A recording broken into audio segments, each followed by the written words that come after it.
Salut à tous, je suis Élise Benazet, psychomotricienne, formatrice et professeure de danse. Dans mon podcast Trouve ton Move, je vous invite à explorer les univers de thérapeutes hors du commun, qui, comme moi, ont choisi de sortir des sentiers battus. Ensemble, découvrons des méthodes innovantes pour prendre soin de notre corps et de notre esprit. Et si vous souhaitez aller plus loin, n'hésitez pas à me rejoindre sur danser-psychomote.fr pour découvrir mes formations et approfondir vos compétences. Bonne écoute! Aujourd'hui, nous partons à la rencontre d'une jeune femme au parcours inspirant, une force tranquille, qui a su tracer sa propre voie avec une maturité déconcertante. Elle, c'est Sarah, psychomotricienne passionnée, que j'ai pu accueillir en stage en libéral et qui a aussi pu bénéficier de la découverte de la néonatologie. Aujourd'hui, elle a pris des décisions audacieuses, comme se lancer en libéral ou encore devenir coordinatrice au sein d'une école de psychomotricité. Mais son histoire ne s'arrête pas là. Elle a pu concilier l'épanouissement professionnel avec la maternité. Sarah nous prouve que c'est possible avec 2 grossesses menées de front en seulement 4 ans. Salut Sarah. Coucou. Je t'ai invitée aujourd'hui avec dans tes bras ta petite fille qui s'appelle comment et qu'à quel âge ? Elle s'appelle Paz et elle a 2 mois et demi. Ouais, une toute jeune, un tout petit bébé qui est en train de s'endormir dans tes bras, donc on l'entendra peut-être au cours de ce podcast. Oui, elle fait des petits bruits encore. Mais c'était important pour moi de t'inviter, de voir où t'en étais aujourd'hui dans ta carrière de psychomote, comment tu t'organises avec 2 bébés, comment t'as géré tes grossesses, ta maternité. C'est un sacré sujet pour les psychomotes. C'est vrai. Et je suis ravie que tu viennes en parler avec moi aujourd'hui. Et ben moi aussi, je suis ravie d'être là. Et oui, parce qu'on se connaît depuis quelques années, on s'entend hyper bien. Oui. Déjà, 1, parce que tu rigoles à mes blagues. Et 2, parce que tu as fait preuve au cours de stage avec moi, en tant que collaboratrice aussi avec moi au cabinet, d'une grande maturité. Et ça a été un plaisir de travailler ensemble. Donc, j'avais fort envie que tu partages ton parcours et ta motivation à être psychomotricienne.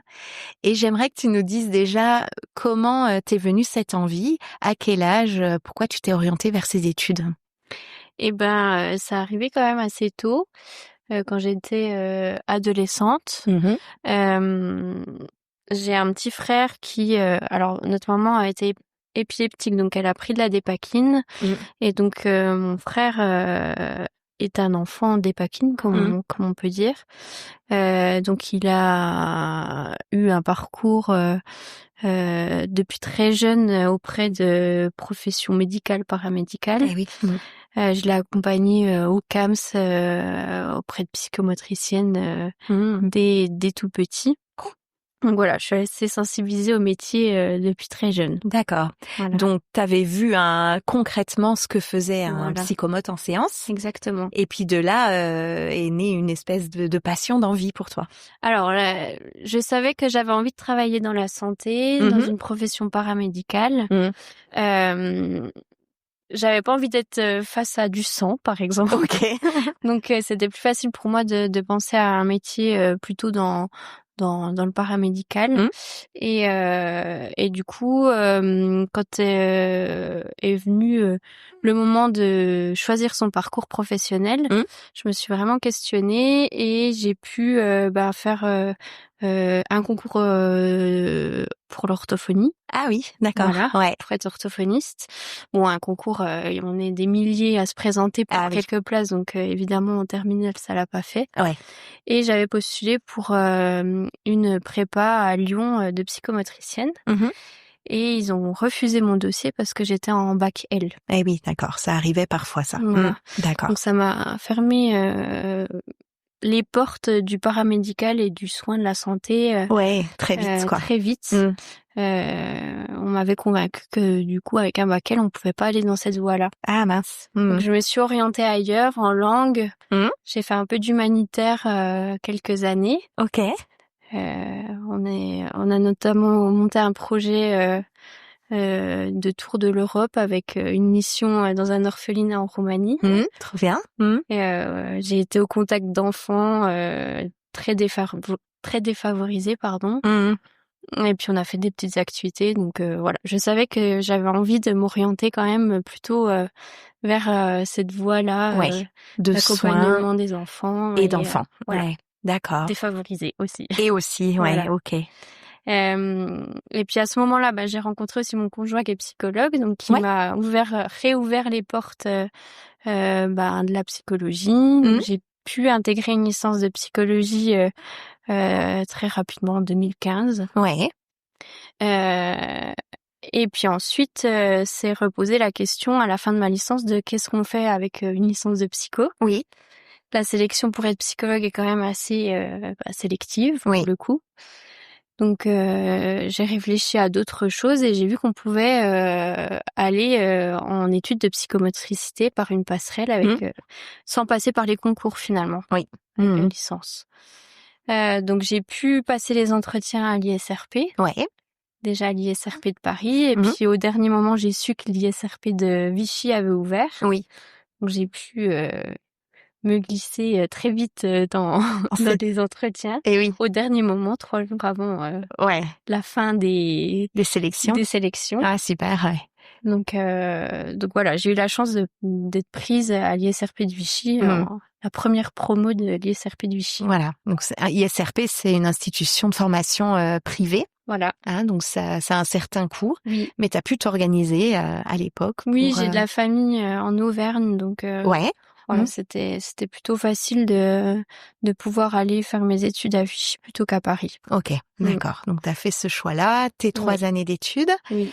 On s'est rencontrés parce que tu es venue en stage avec moi. En dernière année. En dernière année. Puis, tu as fait un autre stage aussi tu as fait 2 stages qui t'ont vraiment marqué, il me semble. Tu pourrais me dire un petit peu pourquoi, comment ça s'est passé? Oui, alors, c'est mes 2 stages de 3e année. J'ai fait, déjà, un semestre en pédiatrie et néonate. Oui. Et donc voilà, j'avais vraiment envie de le faire en 3e année parce que je savais que je voulais m'orienter vers les enfants et plus particulièrement vers les bébés. Oui.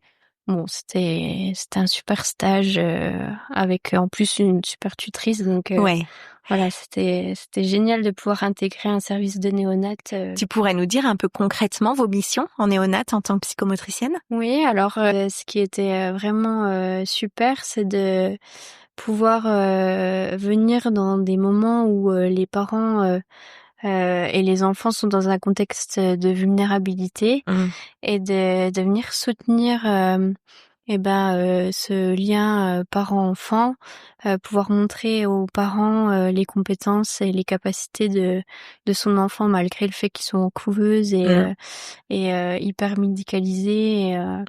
Voilà, et ça, assez faible. Et assez faible. C'était chouette de pouvoir assister à des moments où le parent découvrait son enfant finalement. Ouais, d'accord. Et vous étiez là en soutien pour montrer, tiens, sa motricité, la façon de s'ajuster dans les bras. Voilà.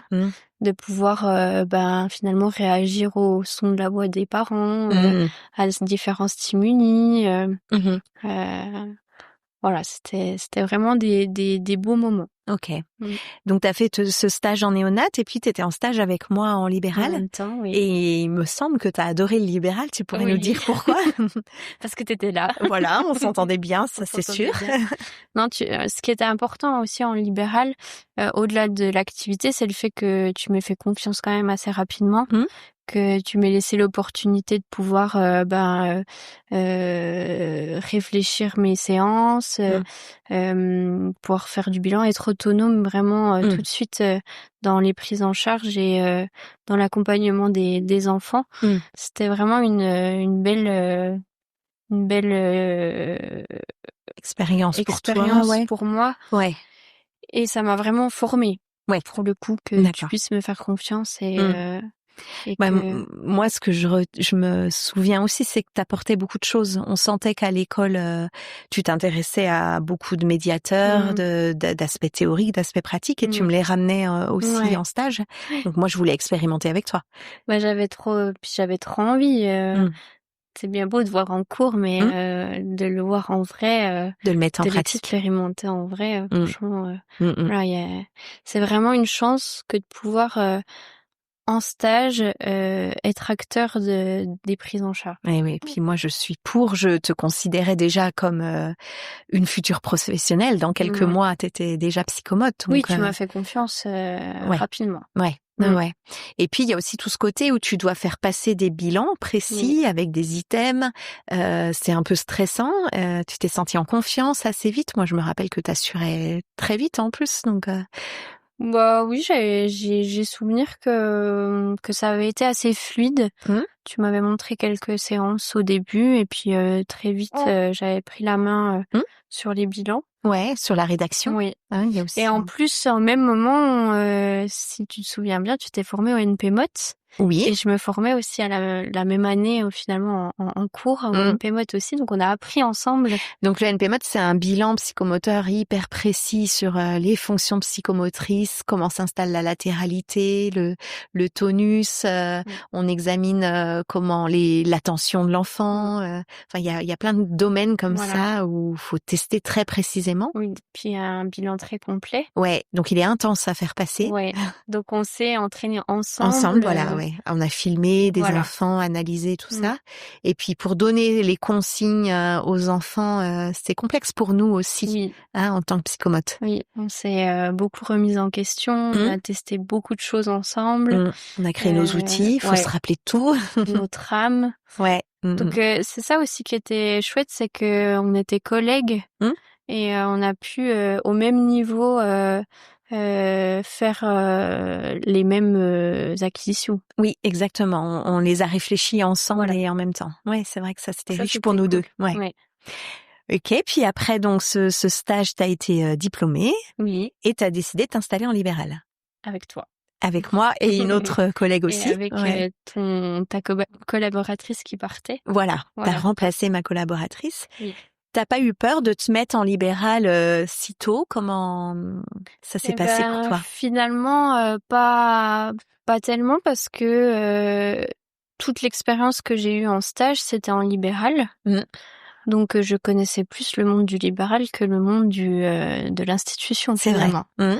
Donc ça aurait été plus angoissant pour moi de prendre un poste en salariat en institution, domaine que je connaissais pas trop, plutôt que en libéral, en plus dans la salle que je connaissais, avec le matériel que je connaissais, avec ma collaboratrice, enfin d'être ta collaboratrice avec toi que je connaissais, donc tout était là pour te rassurer. C'était une continuité finalement pour toi. Ouais. Il n'y a pas eu beaucoup de changements, mis à part le diplôme. Voilà.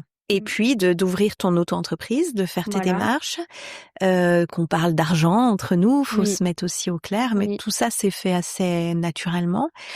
Oui, parce que d'être collaboratrice, ça permet aussi de te payer une rétrocession, mais au final de pas gérer la location du bureau, de pas gérer l'achat du matériel.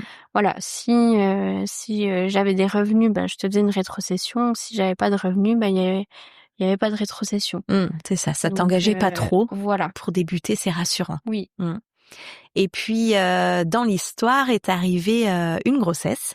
Oui, assez rapidement. Assez rapidement, ton petit Raphaël est arrivé dans un contexte pas hyper évident. Tu veux un peu nous en parler Oui, donc il est arrivé.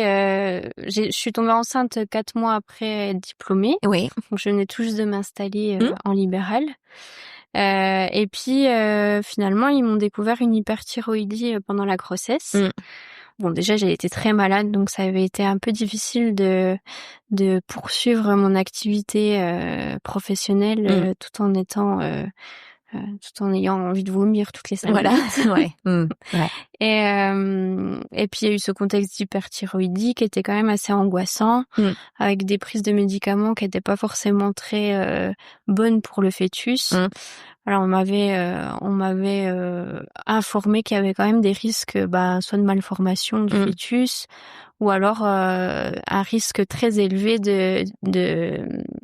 d'hyperactivité de l'enfant par la suite. Donc t'as eu déjà des images dans la tête avant que Raphaël naisse? Eh oui, forcément, en étant confronté tous les jours à des enfants présentant des TDAH, voilà, tout de suite on se projette et Et ça une résonne. angoisse, hein, Ouais. voilà. Tu dis, et si ça m'arrivait à moi? Et Oui. voilà. Oui. Et comment t'as géré ça au niveau émotionnel? T'as pu en discuter? Tu t'es entourée? Ça n'a pas été très simple, hein, et puis ça reste dans la tête, hein, à la naissance. Voilà, c'était un bébé qui était très tonique, qui est très actif encore aujourd'hui, hein, il bouge beaucoup. Donc forcément, il y a toujours cette petite inquiétude dans la tête qui revient à la moindre alerte, au moindre signe. Ça revient en force. Voilà. Ouais. Au moins à la moindre réflexion de l'entourage, aussi. Je me rappelle d'une amie qui m'avait dit il est très actif, la maman psychomote elle en dit quoi? Ah oui. Et ça c'est dur à entendre parce que c'est dur de dissocier. On fait l'effort de dissocier sa casquette de psychomote et de maman et finalement il y a beaucoup de choses qui nous fait donc le renvoi à nouveau. Voilà, le renvoi. Donc ok. Bon, aujourd'hui, je sais qu'il est pas TDAH parce que il a plein de belles compétences attentionnelles qui te rassurent. Qui me rassurent. Mais ça a vraiment été une inquiétude qui a duré au moins une année. D'accord. Ouais. Ok. Et donc voilà, t'as fait ton chemin, t'es revenu de ton congé maternité, tu t'es réinstallée du coup en libéral, ouais. Et puis une deuxième grossesse arrive. Oui, un peu la surprise. Une surprise là pour le coup, c'était moins attendu. Voilà. Ouais. C'était pas attendu tout de suite en tout cas. Ouais, d'accord. Et là, ça t'a déstabilisé? Comment t'as vécu les choses? Ouais, j'ai été quand même très déstabilisée parce que je retrouvais tout juste un équilibre, que ce soit au niveau familial, mais aussi au niveau professionnel. Mon premier ne faisait pas ses nuits encore, donc ça a été aussi un sujet parce que finalement aller au boulot, être pleinement disponible à tes patients quand t'as pas dormi de la nuit, voilà, c'est de la torture. C'était un sujet aussi. Ouais. Donc on commençait tout juste à retrouver un peu cet équilibre-là et elle est arrivée. Elle est arrivée, ouais. Donc déstabilisée, vous avez envisagé quand même l'avenir autrement, vous êtes réorganisé au niveau familial. Quelles questions sont venues et quelles réponses t'as eues pour de toute façon, voilà, on a vite été rassurés parce que elle allait arriver dans des bonnes conditions. On avait une stabilité financière, une stabilité familiale. Enfin voilà, il y avait aucun souci là-dessus. C'était juste une histoire de quelques mois. On n'avait pas envisagé ça tout de suite. D'accord. Donc voilà, la question. Les inquiétudes sont pas restées très longtemps. Super, ok. Ouais. D'accord. Et puis finalement, moi qui de prime abord pensais que ça allait me fermer pas mal de portes que d'être enceinte, finalement ça m'en a ouverte pas mal. Donc, et oui, parce que t'as eu des propositions de poste. Comment ça s'est passé pour toi? C'est des opportunités qui sont venues, je pense un peu au hasard, mais je me suis dit c'est le moment de les saisir. Il y a un poste notamment de responsable pédagogique à la fac qui s'est libéré. À la fac de psychomote à Besançon. Pardon. Ouais. Et du coup j'ai postulé malgré le fait que je sois enceinte, bien enceinte même. Je me suis dit bon allez je tente. Je regrette rien et au contraire je pense qu'à un poste de salariat qui au départ qui me branchait pas du tout d'être en salariat. Je me suis dit peut-être là avec 2 enfants en bas âge, peut-être que c'est le moment aussi d'y réfléchir et avec des missions qui me correspondent particulièrement, voilà, c'est le bon moment. Tu pourrais nous dire justement le type de mission, quelle énergie ça prend par rapport au libéral, tu vois, pourquoi ça te convenait dans cette période où tu as 2 petits-enfants? Oui, comme je l'ai dit tout à l'heure, c'est vrai que pour être en libéral, pour être face aux patients, il faut être disponible 100% du début de ta séance à la fin de la séance et ça 9 fois dans la journée, 9 heures dans la journée. Donc voilà, il faut être en forme, en pleine forme. Ce ce que j'étais pas forcément au cours de la deuxième grossesse. Ouais. Donc je me suis quand même pas mal essoufflée au début de la deuxième grossesse. Ouais. En étant aussi toujours très malade. Ouais, voilà. en plus. Ouais. Donc le salariat, ça me permettait aussi de lâcher un peu prise sur cette importance d'être performant à 100% tout le temps. Et puis face à quelqu'un tout le temps. Face à quelqu'un. Toutes les heures, Ouais. face à un patient, une famille, ouais. Je savais que dans le salariat, j'aurais quelques pauses dans ta où, journée. Voilà, je peux aussi déconnecter un petit peu, où on n'est pas obligé d'être disponible 100% à un humain en face de soi. Voilà, c'est ça. Ouais, dans ta façon de répondre, dans ta façon d'être, Voilà. tu peux lâcher prise, quoi. Voilà, exactement. Ok. Et puis une chose aussi très importante, c'est de pas rentrer le soir avec du travail à la maison. Oui. Tu en avais ça en libéral? Ah bah énormément. Énormément, ouais. Le fait de rédiger des bilans, c'est ça? Ouais. De rappeler. Une fois, je me suis couchée à pas d'heure pour pouvoir rendre le lendemain un bilan. Je suis contre le surmenage. Ouais. J'ai beaucoup dit ça, hein. Mes collabs travaillent pas trop tard, prévoient une demi-journée pour ça, mais pas le soir, c'est trop dur. On a du mal parce qu'on a envie d'être un peu rentable aussi. On se dit, il faut remplir tous les créneaux. C'est ça. Il faut vraiment calculer les choses autrement, voir ça dans la globalité et de se dire, il y a des temps, je suis au cabinet, mais pour rédiger, pas face à des patients tout le temps. Mais c'est une chose de se le dire et d'en être convaincu, et c'est une chose de le mettre en place. Il faut se battre contre soi-même. Hein. Et puis, il y a un côté rentabilité. On avait beaucoup parlé ensemble aussi des tarifs. Oui. D'augmenter le tarif des bilans, des séances. On a eu ce cheminement ensemble. Ouais, c'est vrai. C'est important de s'entourer, d'en parler entre psychomotes dans la région, le département. Oui, et que ce soit pas tabou finalement, parce que on est tous confrontés à la même problématique. Hein. Exactement, ouais. Et on a assumé, d'augmenter les tarifs, d'être un peu les premiers sur certaines choses. C'est vrai. Pour pas s'obliger à faire des horaires en plus pour se dire je vais remplir tous mes créneaux. Et surtout que tout travail mérite salaire. Exactement. On n'est pas bénévole. Voilà. C'est pas parce qu'on est en libéral qu'on est obligé de ne pas facturer telle chose ou voilà. Moi je dis souvent, est-ce que vous trouvez des ostéopathes qui vous rédigent des bilans, qui appellent les écoles, qui fait le lien avec tout le monde autour, par exemple d'un enfant et qui fait ça gratuitement. Voilà. Donc on est une profession quand même en or où on fait beaucoup de coordination. Il y en a d'autres aussi, mais ça se valorise quoi. Oui. Enfin bref, c'était le petit débat libéral. Donc on met beaucoup d'énergie effectivement. Et là, dans ce poste de responsable pédagogique, c'est comme ça qu'il est appelé. Oui. Tu es responsable de quel type de mission ? Alors, il y a beaucoup de planification de cours. Donc on va chercher des intervenants pour qui puissent donner les cours théoriques auprès des étudiants. On planifie et on coordonne finalement tous les plannings. Alors moi, je coordonne les L2. Et deuxième année. Donc voilà, j'ai pour mission de coordonner tout le planning des deuxièmes années. Mais il y a aussi tout un versant coordination des stages. Ah oui. Voilà, on les accompagne, que ce soit dans la recherche de stage, dans le suivi du stage, dans le rendu de rapport de stage. Ok.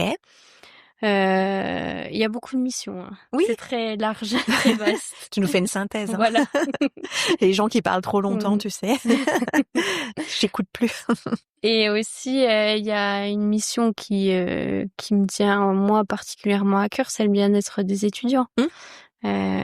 Tu t'en sens responsable du coup? Qu'est-ce que ça te renvoie? Je suis passée par là il y a pas très longtemps. Ouais. Je sais qu'il y a beaucoup en plus de personnes en reconversion à la fac de Besançon. Donc ça me paraît vraiment important de pouvoir être là, les écouter, les accompagner, pouvoir répondre un peu à leurs questionnements, leur remise en question. Ah oui. Et puis de leur dire que tout passe. Ils vont y arriver. Ils vont y arriver. Oui, t'es quelqu'un d'assez positif en plus, donc tu peux leur apporter ce regard. Ouais, c'est important. Ouais. Oui, moi je viens d'intégrer aussi cette équipe, mais moi plus pour coordonner les pratiques corporelles à la fac de Besançon. Et c'est vrai que très vite, ça m'a renvoyé ce désir de bien faire pour que ces futurs psychomotes soient aussi bien formés, bien dans leur basket. Voilà, c'est ça. Du coup, ça remplit un peu nos esprits. Hein. Je vois moi l'implication que ça engendre. Donc, tu dis que c'est pas la même énergie que le libéral? Non, c'est pas la même énergie parce qu'on peut aussi prendre du recul avant de répondre. Et, oui, t'es pas en face à face en direct, d'accord. On n'est pas toujours confronté à la personne directement. Alors ça prend une énergie qui est différente, mais en tout cas on peut répondre à toutes les missions. Alors on doit respecter un certain timing, mais on n'est pas obligé d'être 100% performant à la minute. Ouais, c'est ça. Et puis il y a aussi tout un travail d'élaboration en équipe. Oui, en plus, pour répondre, t'es pas tout seul. Voilà, qui nous manque parfois en libéral. Et ouais. Là, on s'adresse aux autres coordinateurs, à la directrice, et puis on fait des choix ensemble pour répondre. Hein. Oui. Mais c'est vrai que dans l'émission, il y a aussi comment on recrute les étudiants, comment on les note, comment on gère des partiels. C'est assez large. C'est large et c'est des questions qu'on se pose pas forcément quand on est extérieur à tout ça. Hein. Donc, finalement, ça fait partie de la profession de psychomotricien. On représente quelque chose à travers ces étudiants. Exactement. Qui sont importantes à réfléchir. Et l'avenir aussi du métier. De notre métier, Et puis de leur enseigner, de trouver les professeurs qui ont la pédagogie, les pratiques reconnues, des pratiques aussi ancestrales, empiriques. Ils font un beau mélange, pour que ce soit bien adapté. Bon, et ce qui est important de dire quand même, c'est que j'ai été recrutée alors que j'étais enceinte de 7 mois. Oui, ça on pouvait pas le cacher. On pouvait pas le cacher, je pouvais pas le cacher à l'entretien, mais je trouve que c'était vraiment une super chose que de pouvoir d'être recrutée malgré le fait que je sois pas disponible tout de suite. Voilà.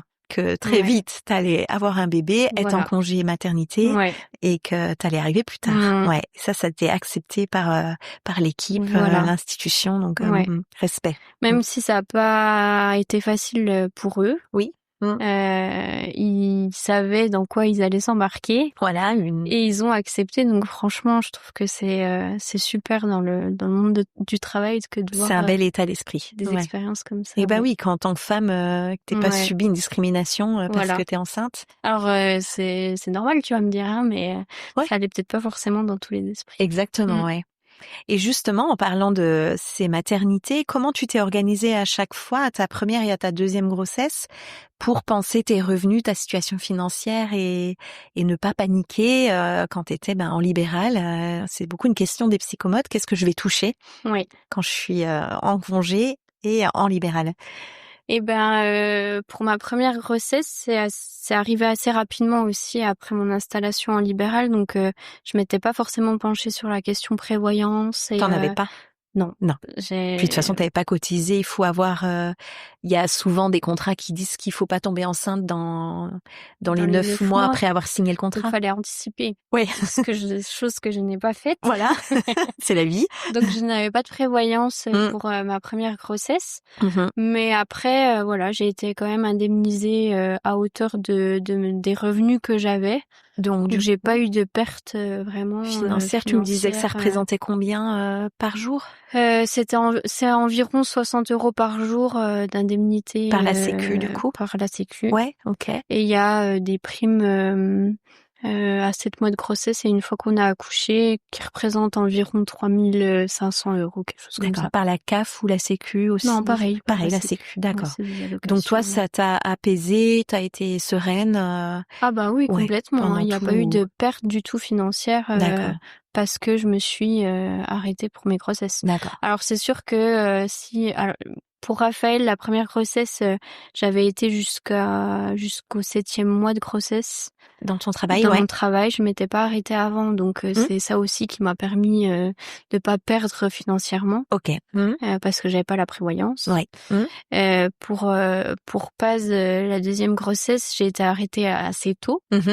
Et j'avais ma prévoyance, donc c'est ça aussi qui a couvert le fait que je sois arrêtée plus tôt. D'accord. Tu t'es arrêtée à quel mois de grossesse? Pour Paz, je me suis arrêtée à 4 mois de grossesse parce que j'ai eu la coqueluche. Oui, à cause de moi. Mais bon, finalement, t'étais assez fatiguée, t'en pouvais plus, t'avais pas l'énergie. C'était voilà, un mal pour un bien. J'ai bien fait de te la refiler. Oui. En plus, ça immunise le bébé. Non, mais parce que je culpabilisais trop. On rigole, mais j'étais pas... Il y a aucun risque pour la femme enceinte et le bébé. Et t'as été bien soignée, donc t'as pas trop traîné ta toux. Non, c'est ça qui est important. On a anticipé les choses. Voilà. Et du coup, là, à ce moment-là, tu t'es arrêtée donc à 4 mois de grossesse. Oui.